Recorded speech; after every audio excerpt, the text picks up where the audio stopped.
अस्सलामु अलैकुम वरहमतुल्लाहि तआला वबरकातुहू।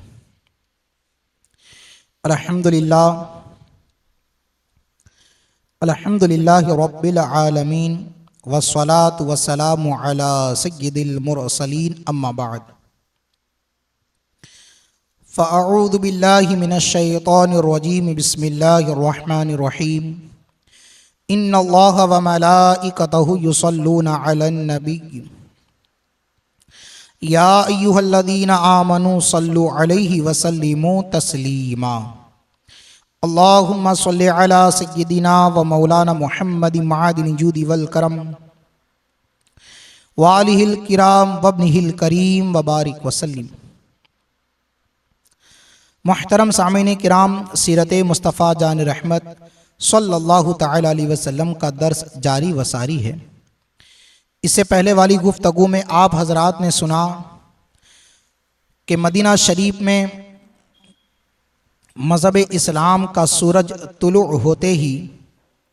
मदीना के लोग जमात दर जमात मुसलमान होते ही हमारे आका करीम सल्लल्लाहु अलैहि वसल्लम ने मुसलमानों को हुक्म दिया कि वो मदीना शरीफ की तरफ हिजरत करे। जब बहुत सारे मुसलमान मक्का से मदीना को हिजरत कर गए तो मक्का के कुफ़ार व मुशरिकीन को अफसोस हुआ और मुसलमानों को नुकसान पहुंचाने के लिए बिलखुसूस प्यारे आका करीम सल्लल्लाहु अलैहि वसल्लम को तकलीफ़ देने के लिए और माअज़ल्लाह कत्ल करने के लिए एक मजलिस मुनअक़िद की। राय और मशवरा के लिए सरदाराने कुफ़ार कुरैश और मक्का के बड़े बड़े अमीरों को जमा करके एक मजलिस मुशावरत कायम की। इसी पर इंशा अल्लाहुल अज़ीज़ गुफ्तगू होगी कि उन्होंने अपनी मजलिस मुशावरत में क्या कहा, किन किन लोगों ने कैसे कैसे मशवरे दिए और बिल आखिर किस मशवरे पर तमामी सरदाराने कुफ़ार मक्का व कुरैश का इत्तेफाक हुआ। सीरत मुस्तफ़ा किताब में अब्दुल मुस्तफ़ा आज़मी अलैहि रहमत रिज़वान तफसील के साथ इस पर गुफ्तगू करते हुए लिखते हैं कि जब मक्का के काफिरों ने ये देख लिया कि हुज़ूर सल्लल्लाहु तआला अलैहि वसल्लम और मुसलमानों के मददगार मक्का से बाहर मदीना में भी हो गए और मदीना शरीफ जाने वाले मुसलमानों को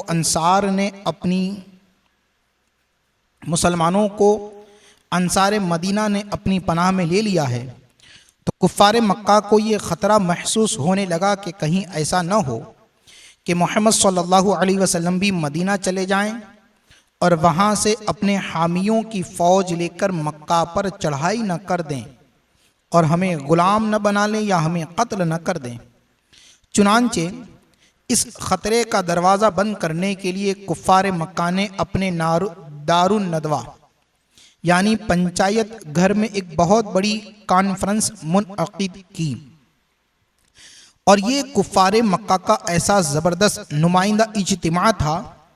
कि मक्का का कोई भी ऐसा दानिश्वर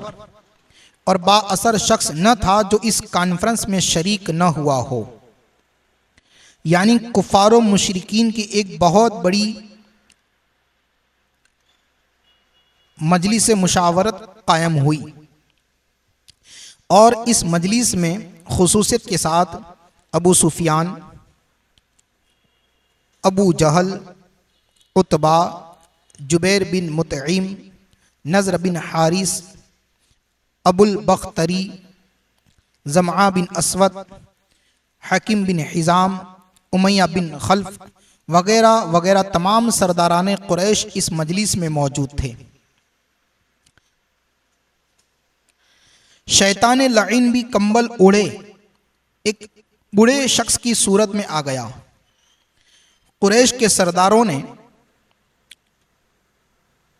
उस बूढ़े शख्स की शक्ल में जो शैतान आया था उससे नामो नसब पूछा, तो वो शैतान बोला कि मैं शेख नजद हूँ, इसलिए इस कॉन्फ्रेंस में आ गया हूँ कि मैं तुम्हारे मामले में भी अपनी राय पेश कर दूं। यह सुनकर कुरैश के सरदारों ने इब्लीस को भी अपनी कॉन्फ्रेंस में शरीक कर लिया और उस मजलिस मुशावरत की कार्रवाई शुरू हो गई। जब हुजूर सल्लल्लाहु ताला अलैहि वसल्लम का मामला पेश हुआ कि उनके साथ क्या मामला किया जाए, उनका सद्देबाब कैसे किया जाए, तो सबसे पहले अबुल बख्तरी ने ये राय दी कि उनको किसी कोठरी में बंद करके उनके हाथ पांव बांध दो और एक सुराख से खाना पानी उनको दे दिया करो। शेख नजदी जो शैतान था उसने कहा, यह राय अच्छी नहीं है। खुदा की कसम, अगर तुम लोगों ने उनको किसी मकान में कैद कर दिया तो यकीनन उनके जानिसार असहाब को उसकी खबर लग जाएगी और वो अपनी जान पर खेल कर उनको कैद से छुड़ा लेंगे। यानी शैतान को भी मालूम है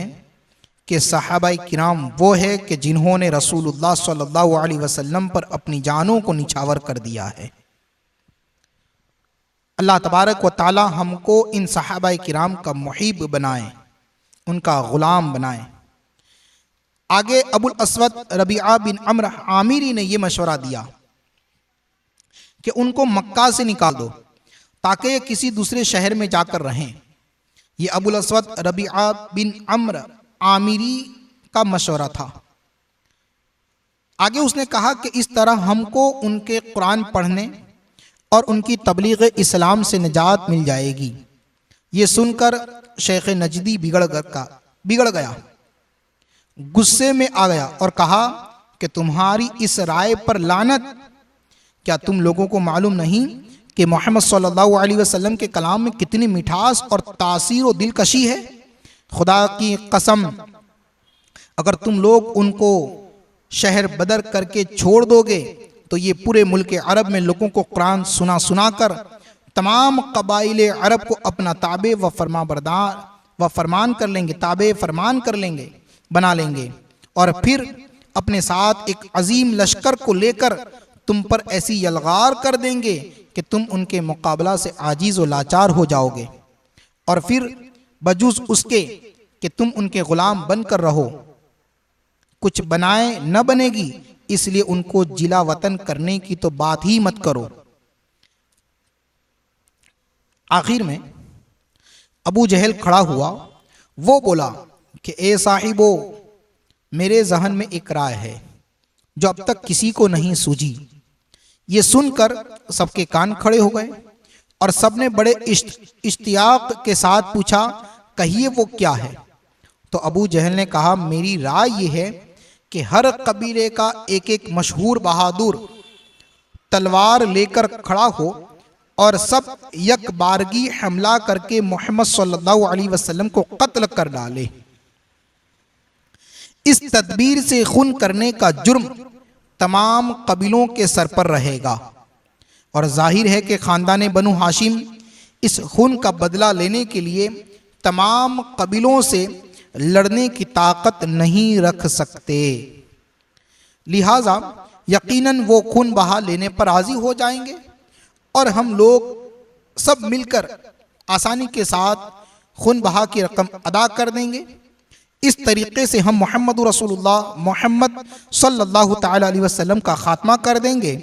और लड़ाई की भी नौबत नहीं आएगी और उनके बदले में खून बहा की रकम अदा करके हम अपनी जानों को भी छुड़ा लेंगे। अबू जहल की ये खूनी तजवीज़ सुनकर जहां मजलिस के दूसरे लोग भी खुश हो गए, वहीं पर शेख नजदी मारे खुशी के उछल पड़ा जो शैतान था और कहा कि बेशक ये तदबीर बिल्कुल दुरुस्त है, उसके सिवा और कोई तजवीज़ और राय काबिल कबूल हो ही नहीं सकती। चुनांचे तमाम शुरकाए कॉन्फ्रेंस ने इत्तेफाक राय से इस तजवीज़ को पास कर दिया कि हाँ, अबू जहल ने जो कहा है उसी पर अमल कर दिया जाए और मजलिस शुरा बर्खास्त हो गई और हर शख्स ये खौफनाक अज़्म लेकर अपने अपने घर चला गया कि जब अबू जहल कहेगा उस रात को बड़े बड़े रईसों और कबीलों और ख़ानदानों का एक एक फ़र्द, एक एक बहादुर मर्द तलवार लेकर यकबारगी मोहम्मद बिन अब्दुल्लाह सल्लल्लाहु अलैहि वसल्लम पर हमला करके माअज़ल्लाह उनका काम तमाम कर देंगे। खुदावंदे कुद्दूस ने कुरान मजीद की मुंदरजा झैल आयात में खुदावंदे कुद्दूस ने कुरान मजीद की आयात में इस वाक़े का जिक्र फरमाते हुए इरशाद फरमाया, वइद यमकुरु बिकल्लदीन कफरू लियुस्बितुका औ यक़तुलुका औ युखरिजुका वयमकुरून वयमकुरुल्लाह वल्लाहु खैरुल माकिरीन। ए महबूब, याद कीजिए जिस वक्त कुफ़ार आपके बारे में खुफिया तदबीर कर रहे थे कि आपको कैद कर दे या कत्ल कर दें या शहर बदर कर दें। ये लोग खुफिया तदबीर कर रहे थे और अल्लाह तबारक व ताला खुद खुफिया तदबीर कर रहा था, और अल्लाह की पोशीदा तदबीर सबसे बेहतर है। तो जो उन तीन लोगों ने मशवरे दिए थे कि या तो कैद कर दिया जाए या शहर से निकाल दिया जाए, जिला वतन कर दिया जाए, या उनका कत्ल कर दिया जाए, तो इन तीनों मशवरों को अल्लाह तबारक व ताला ने कुरान मजीद में जो है कि इरशाद फरमाया। और इतना ही नहीं बल्कि उनकी इन मक्कारियों और खुफिया तदबीरों को अल्लाह तबारक व ताला ने ख़त्म करने, नेस्तो नाबूद करने का भी हुक्म इरशाद फरमा दिया कि अल्लाह ने फरमाया वयमकुरून वयमकुरुल्लाह, कि वो लोग तो खुफिया तदबीर कर ही रहे थे मगर अल्लाह भी खुफिया तदबीर कर रहा था, और वल्लाहु खैरुल माकिरीन, और अल्लाह की पोशीदा तदबीर सबसे बेहतर है। तो अल्लाह तबारक व ताला की खुफिया तदबीर क्या थी, हम आने वाली गुफ्तगू में उसको सुनेंगे कि किस तरीके से अल्लाह तबारक व ताला ने अपने हबीब सल्लल्लाहु अलैहि वसल्लम की हिफाजत फरमाई और कुफ़ार की सारी स्कीम को किस तरह उस कादिर क़य्यूम ने तहस नहस फरमा दिया और उनकी खुफिया तदबीरों को मिट्टी में मिला दिया, और अपने हबीब सल्लल्लाहु तआला अलैहि वसल्लम की किस तरीके से हिफाजत फरमाई। अस्सलामु अलैकुम व रहमतुल्लाहि तआला व बरकातुहू।